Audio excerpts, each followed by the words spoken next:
Anyway, you are being blotter in barangay.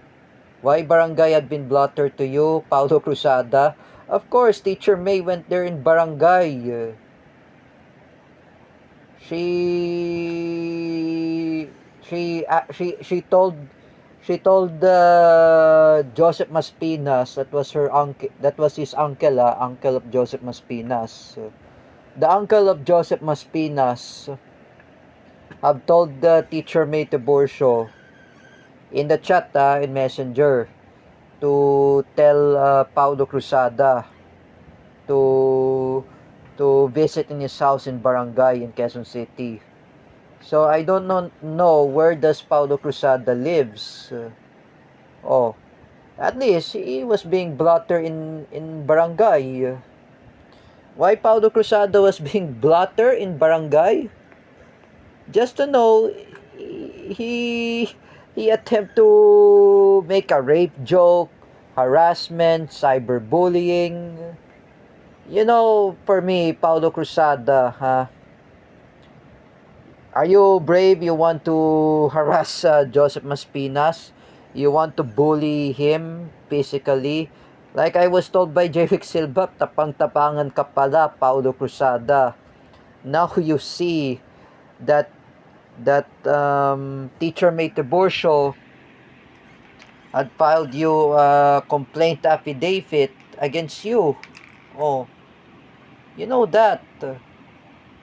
Because I talked with Jeric Silva in TikTok Live. We discussed what's the behavior of Paulo Cruzada. He told me, ganyan talaga si Paulo Cruzada. When Ronald Rubena told to Jeric Silva.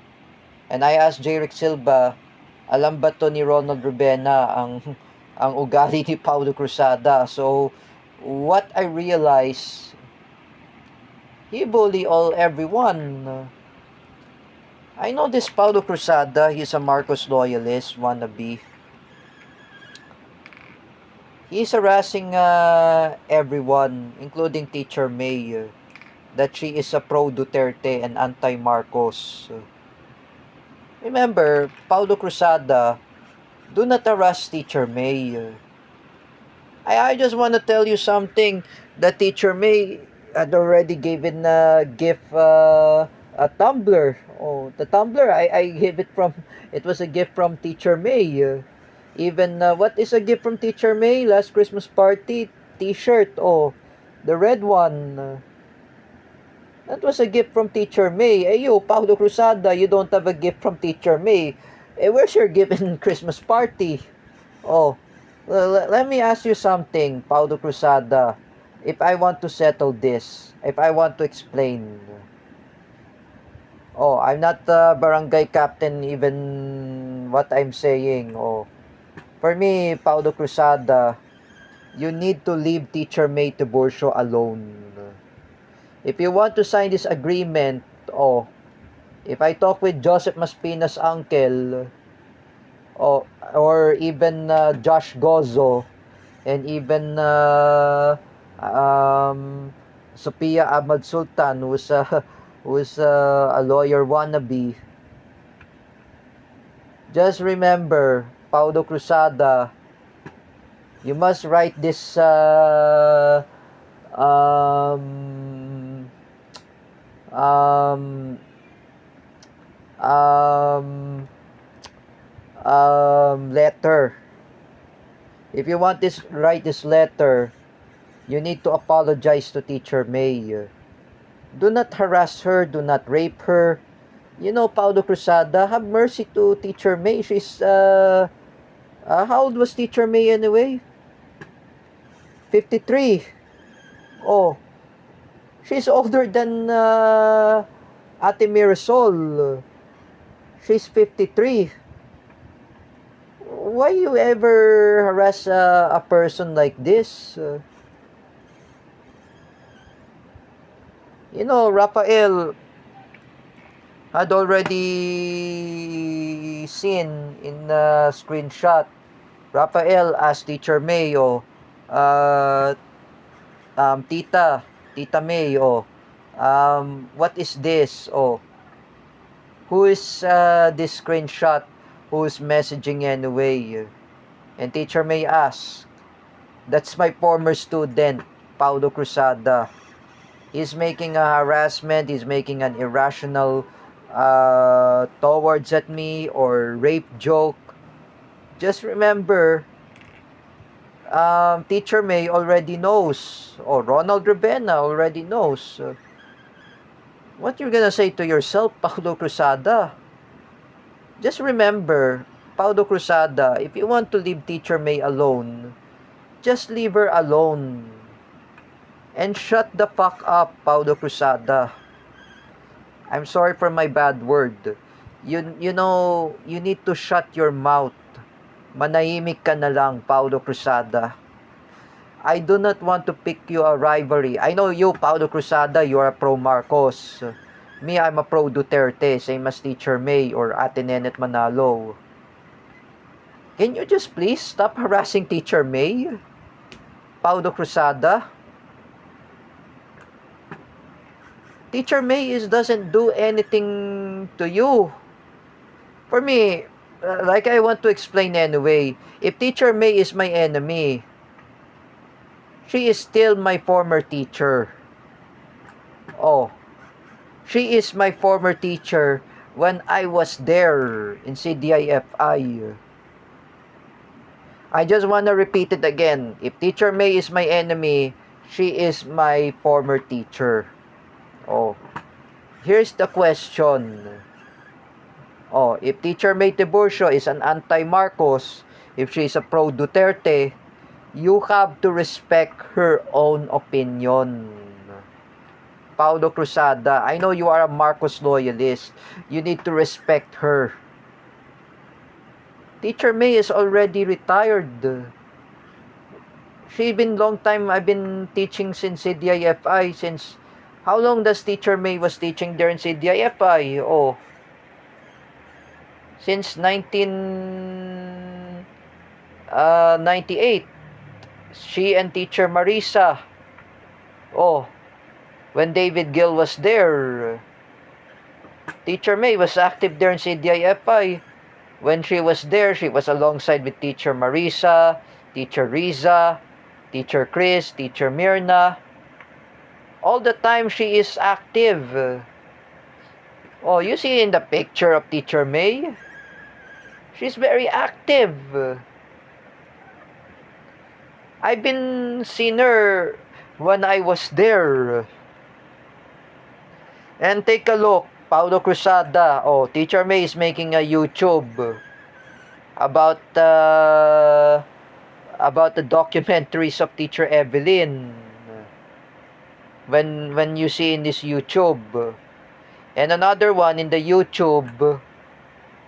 Recently, I say to Paulo Cruzada, we have a closing program of CDIFI, me and JD Biniegas.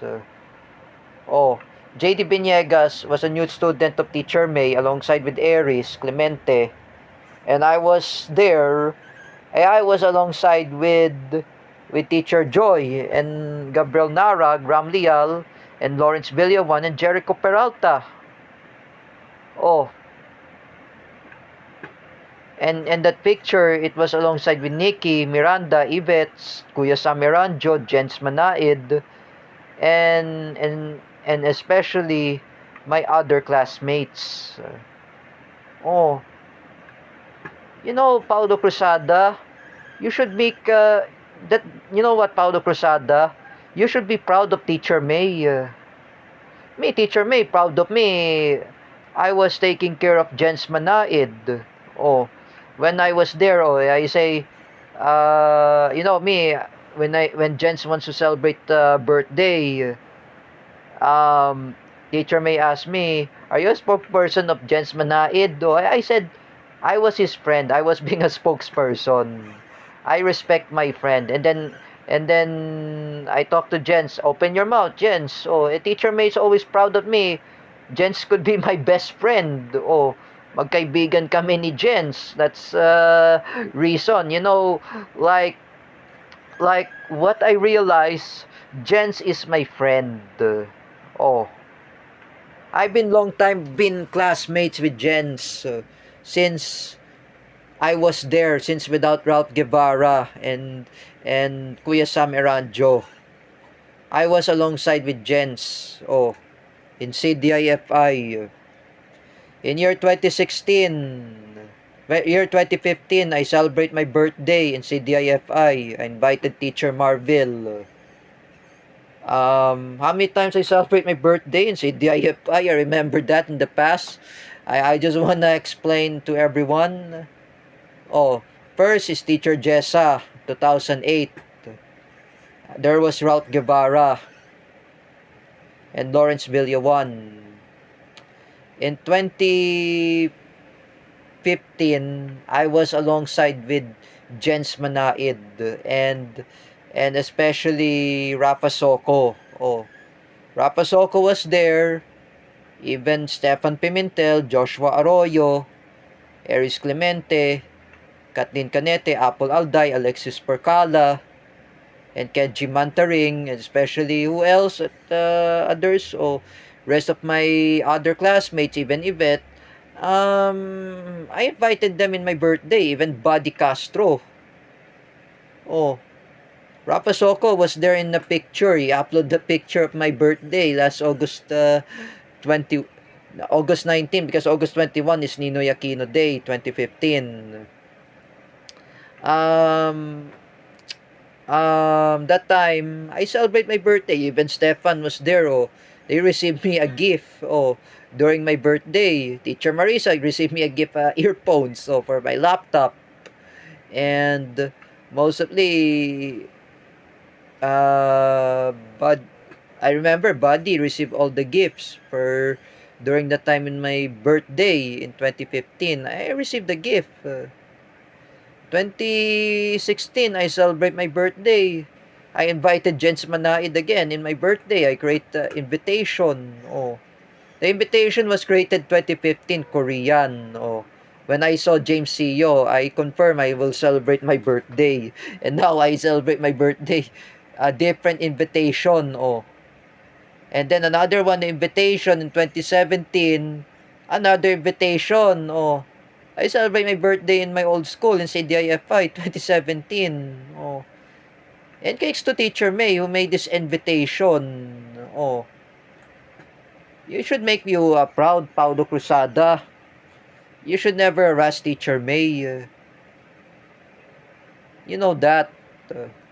You should make you proud. The time since without Buddy Castro, we never celebrate birthday in CDIFI. I asked Teacher May, what do you like a gift? Anong bag gusto mong gift? What she said. Me, I want a bottle of water. I want that tumbler. And she gave me a tumbler. Because I know the tumbler that Vivo was broken. Teacher May gave me a bottle of water, tumbler. I don't know where my tumbler is. That was a gift from Teacher May. Because I don't know where it is. I think it's someone who gave it to I think it's someone gave it to Ate Lot, or something we gave it to Ate Nenet, even Ate Dayan. It doesn't know where's my bottle was. I know she gave it me a bottle of tumbler. Even the t-shirt in Christmas party, she gave it to me. You know, Paulo Cruzada, have mercy to Teacher May. She's very retired. You know, me and Sir Paulo Cuva, we don't like your attitude. Puro ka lang katapang-tapangan. You know that. Thank God, Paulo Cruzada, since without Teacher May, she was there also at the time. At least you were in class with Teacher Connie. Teacher Connie, I'd reprimand you. Paulo Cruzada, don't do it again. You still do it again. What is this man who's using his pathetic mind, and what the hell is Paulo Cruzada is doing? You know, if I were you, Paulo Cruzada, you need to respect Teacher May. Oh, during the time I was in CDIFI, I remember Teacher May. Oh, because I know JD Biniegas and Teacher May are friends at this time. Oh, thanks to the student of Teacher May, the former student of Teacher May named JD Biniegas. He got me a PS4 game. Oh, I bought it in Japan. Ghost of Tsushima. Oh, in PS4 game, I bought it in Nagoya, Japan. Thanks to my good friend Kuya MA, the tour guide.